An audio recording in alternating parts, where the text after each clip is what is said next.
Hello everybody, welcome to week 3 for School Library Foundations. So this week we're going to cover basically some housekeeping stuff up front. That way everybody's kind of on the same page. So from our course homepage, there have been some questions about these different modules and the fact that they don't work off this page. You're right, they don't. So IT and I are having that conversation. Hopefully we will get them up and going, but for right now you just kind of need to ignore this section. The only section you need to really pay attention to is the news section over here. So after this video is completed, it is where you will find the link for this video, obviously because you're watching it now. So, okay, so let's go back up across the top here. You see where you see course home or content. Let's start on content. And give it a second to load. Okay, you're going to see the table of contents on the far right hand side. This kind of gives you, that quick snapshot of everything. Down here all the way at the bottom, you're going to see an assignment folder. If you click on the assignment folder, you're going to see the 3 big assignments that you're turning into Dropbox. This does not include, obviously, the things that you're turning in discussion posts, which are posted back in the modules, which I'll show you in just a minute. But basically, you can tell the difference between a discussion post and a Dropbox post. The Dropbox will actually have a box. Let me take next week's real quick.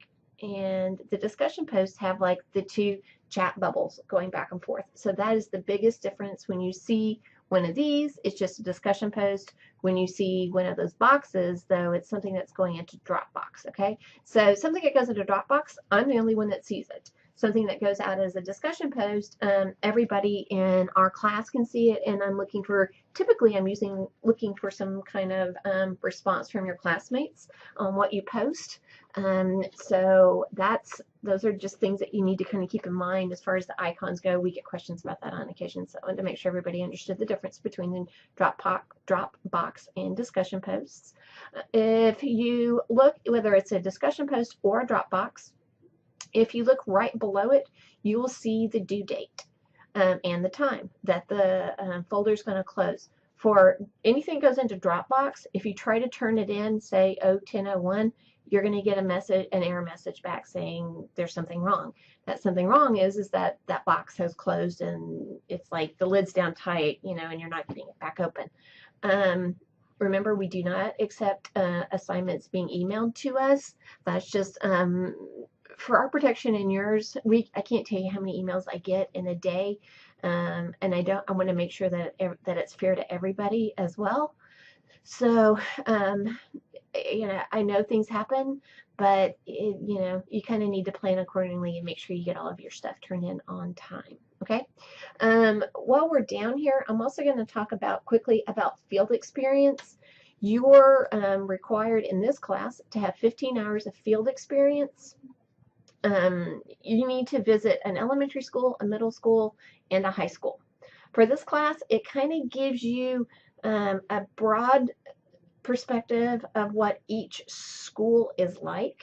You never know ultimately what kind of school you're going to end up in, and at some point you may decide, hey, I don't want to be an elementary school librarian, I want to be a secondary librarian. That's more kind of what I'm used to or what I think I have interest in. So that's really what this is about. The other thing starting this semester is that you have to do a Title I school for at least half of your observation hours. So for 7.5 of your observation hours, you have to be in a Title I school. That is a requirement now from the university.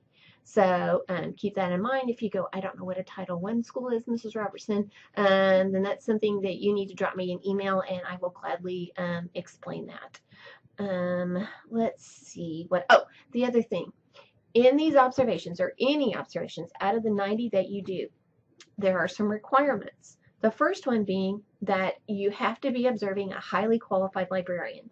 To be a highly qualified librarian, you either have to have your master's degree in library media, or you have to have a certification in library media, and you have to pass the OSAT. If you don't have those credentials, then you are not highly qualified. So if you have somebody who's a really good friend who may be working on their either their master's or their certification to become a school librarian, but they have not completed it at this time, you cannot go observe them. You can do some observations at your school, a maximum of 5 hours, but that person needs to be highly qualified. If they're not highly qualified, then you can't use them. I'm sorry. Those are just kind of the rules that we all have to play by. A lot of that has to do with accreditation stuff for here at the university for our program. So that's just kind of how it's rolled out. Okay, so if you have any questions about field experience, we will talk more about it when we're in class at the end of the month. But I know there's some people that, especially 15 hours, and if you have another class with Tara, that you probably have at least 30 hours, so you kind of want to get going. The question always comes up, hey, Mrs. Robertson, can I, what we call double dip? Meaning if you did an observation for Tara's class, can you count it as mine? I don't mind you doing that some, but I don't want you doing it like the whole 15 hours that you do for her class. I don't want them to see them turned in from my class. It's something that we never know randomly when the State Department's going to look at what we turn in. So if they were to see that and try and figure that out, okay, you ask what are the odds. All it takes is one time, and then you're in trouble and we're in trouble, and I would just rather skip that whole in trouble thing if you don't mind. So, okay, so I think that's all about field experiences. So let's go back over here to course home. Okay, so one more time. Let's go back to content. All of this was in the assignment folder. Okay, so if you click on that and you're like, oh, okay, I want to get started on my field experience, you'll see that it's due right here. Field experience is not due till December 3rd, so you've got some time to get that done. So keep that in mind. Your advocacy plan, we're going to talk about that more in a minute, but it's going to be due on September 17th. And actually, we're going to talk about that right now because that has something to do with this week's. Uh-oh, thing closed. Okay, there it goes. Okay, so advocacy this week. Look at all this stuff. Okay, so here's a discussion post. You can tell because it's got the two little bubbles there. Okay, if you need help with the APA stuff, because this week there's a journal article and websites that are included, so I went ahead and put another example in there just in case you need it. For your advocacy plan, I kind of give it a second. Okay, so these are kind of the thing. This is exactly what I'm looking for. Not kind of. This is exactly what I'm looking for. You need to create 2 tweets and 3 Facebook posts for a book fair. And you're going to have to create 1 flyer. The tweets and the Facebook, if you just kind of want to put those all on one Facebook page, I'm totally fine with that. And I'm just looking for a little blip. Remember, in Twitter, you're limited to the amount of characters. And in Facebook, I've never done a long enough Facebook post to know if it's limited or not, but I'm going to say that it is. So keep it short, sweet, to the point, and call it good. When you do them, whether they're the tweets, the Facebook post, or the flyer, you need to include some basic information. I've had some questions about people saying, hey, I'm doing my own book fair. Can I just kind of make a flyer for my book fair? Yeah, that's fine. If you're already a school librarian at this point and you're going to have a book fair and you're creating a flyer for it, I'm totally fine as long as it has this basic information on there. You can book fairs usually last about a week.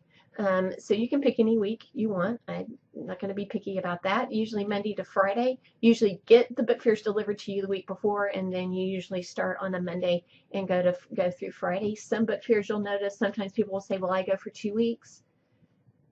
That's up to you and your principal. I'm not going to get into the middle of that conversation. So when you get there, that's kind of how that will go. For your contact information, even if you are not currently working in a school library, you still need to put your name, school librarian, and then just kind of use this. Either use what I put here, or you can use something else that you choose to. Okay. Okay, so then that is the advocacy plan. This will get turned into the Dropbox, so don't be trying to post it on a discussion post. This is going to go into the Dropbox. If you give it a second, it'll flip back over here. Okay, so when you get done, see where it says advocacy plan, book fair. If you click on that, give it a second. Oh, you know what? Mine's going to look different than yours, so give me just a second. Sorry guys, I'm still in my mode. And your side's going to look drastically different than my side. Here we go. Basically, that's going to be where you turn it in. Give it a minute. Here we go. Okay. I have a skip and okay. See where it says the upload button? You're going to click on upload. Figure out where you saved your Word documents to.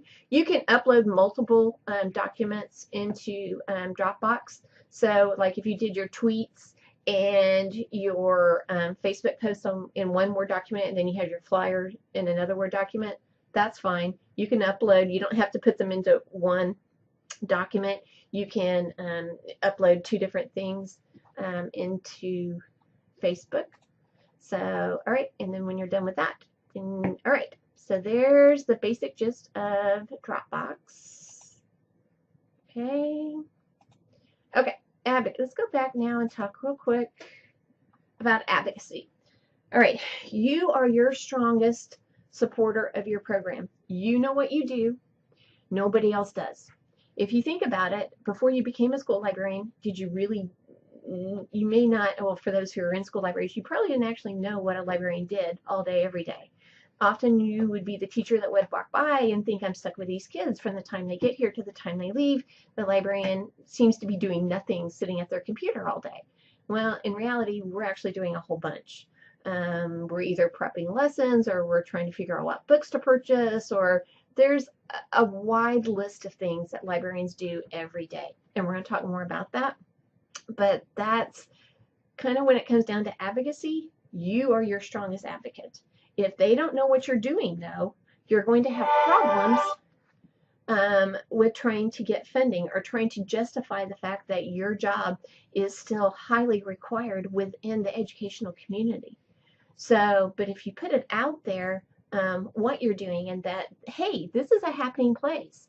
You know, you might see me without kids in here on occasion, but that's a rare occasion. And, you know, our doors are open to anybody. You kind of have to talk to your principal about that. I've never had a principal who minded people within our community because we didn't live near close to a public library. I really didn't mind people from the community, parents, or, you know, just people that lived there who didn't even have children in our building coming in and using our resources, as long as I didn't have a class in there.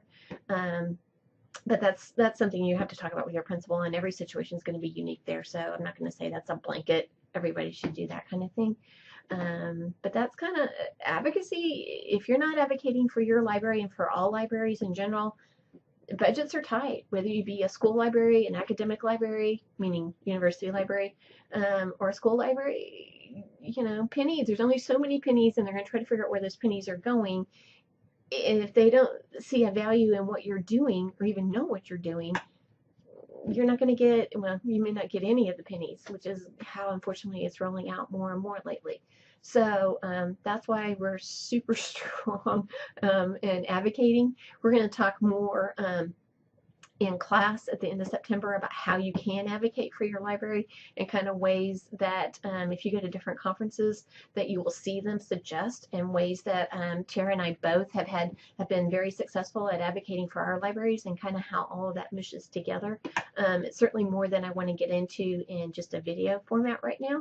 So we will continue this conversation, but make sure that you get everything that you see a link to, that you get it read, and that you have your post done by this Sunday at 10 p.m. I try to grade everything by Monday. Usually is my grading day, but obviously yesterday being a holiday, that didn't happen. So today's my day. I'm supposed to be in Stillwater, which I will be leaving for here shortly. So just keep that in mind. This week is going to be a little weird, but hopefully every week after this, I will have everything graded on Monday, but I will definitely try to have everything graded this week by, let's see, today's Tuesday, so tomorrow's Wednesday, so hopefully by 5 or 6 o'clock tomorrow night, I will have everything graded, and you'll kind of know what you need to do, if anything, as far as changing your discussion post for this week, okay? So if you have any questions, let me know.